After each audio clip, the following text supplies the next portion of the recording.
อดแล้ว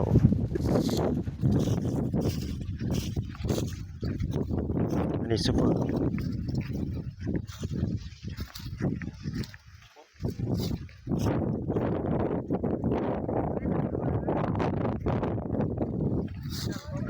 ยังแห้งใส่เนาะ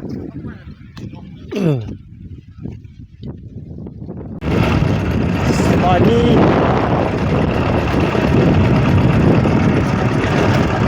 ถนนอยู่บ้านนอกเขาประมาณนี้นะพี่น้องมื้อนี้ก็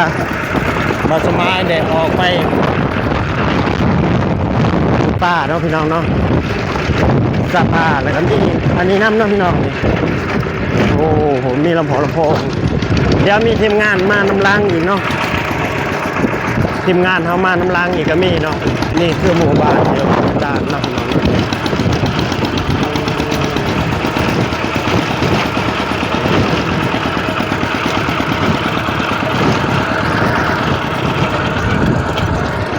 รถไถหน้าตึง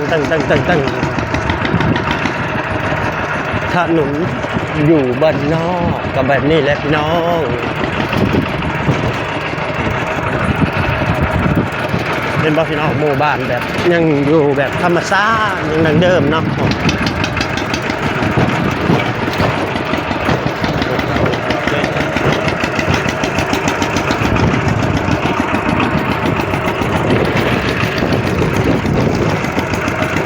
ออกมาข้างนอกที่กันจะมีบ้านนี่ยังกับตรงหน้าต้มกันจะแห้ง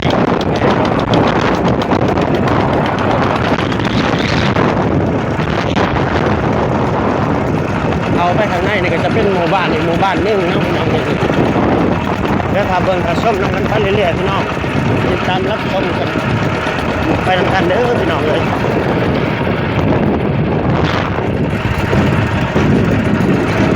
มาก่อน2 คน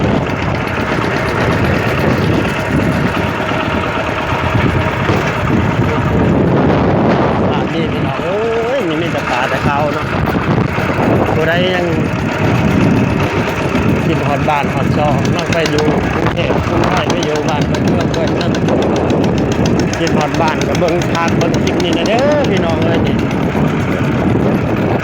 เพื่อว่ามีกำลังใจสู้เหตุงานต่อไปนะพี่น้องออกมาจะเป็นทงหน้านะพี่น้องมีบ้านเป็นแบบนี้เนาะนี่แหละครับลงตรงหน้าบ้านเฮาก็จะเป็นแบบนี้นะอยู่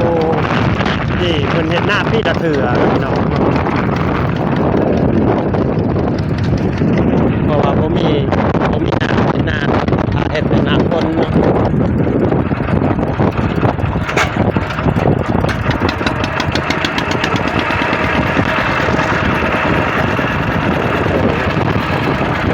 ลมก็แห้งเนาะ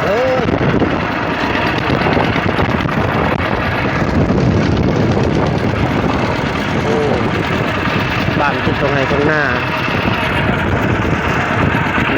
ผม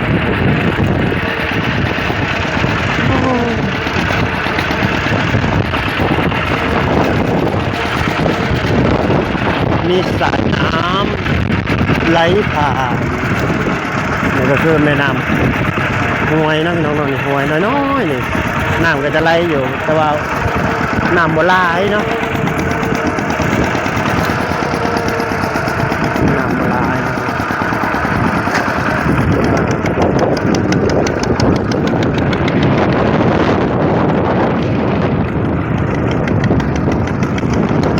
ชมน้ำกันไปเรื่อยๆพี่น้อง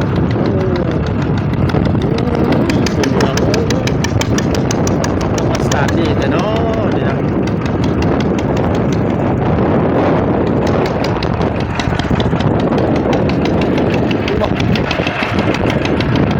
มือสีแต่ว่า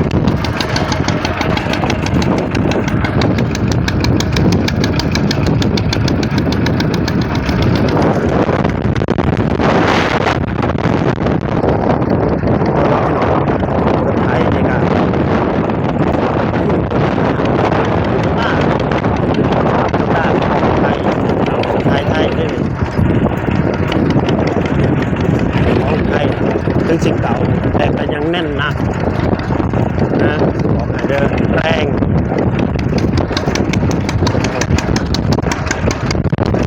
เลข3 13,000เป็นเลข3สุดยอดเลย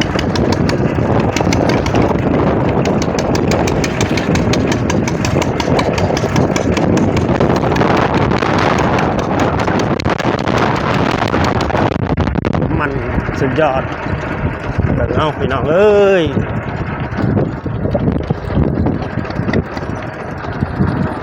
ไปตันใช้หน้าเที่ยงหน้าอยู่ใกล้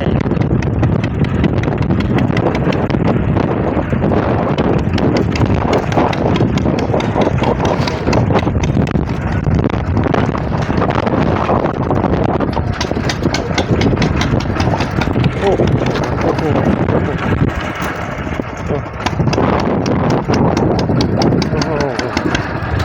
เบอร์3โอ้โหครับพี่น้องครับไปเบิ่ง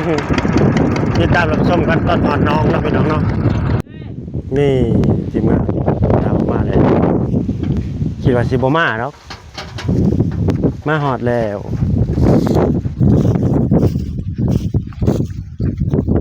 อันนี้ซุปเปอร์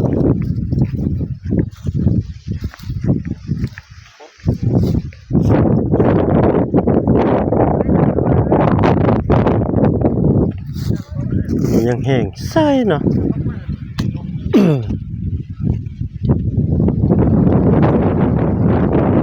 มันอันนั้นนะมาหอดไปเรียบร้อยเลยพี่น้อง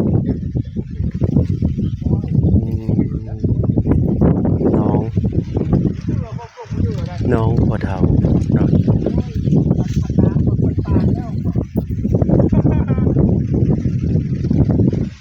ถ้าเบิ่ง EP 2นะพี่น้องติดตาม EP 2เด้อพี่น้องนะนี่ EP 1นะพี่น้องกำลังจิตตั้งเครื่องตั้งยังเนาะถ้าเบิ่ง EP 2ทานลุ้นกันเนาะฝากกดแชร์กดติดตามเด้อพี่น้องขอกล่าวคำว่าสวัสดีและสวัสดีครับผม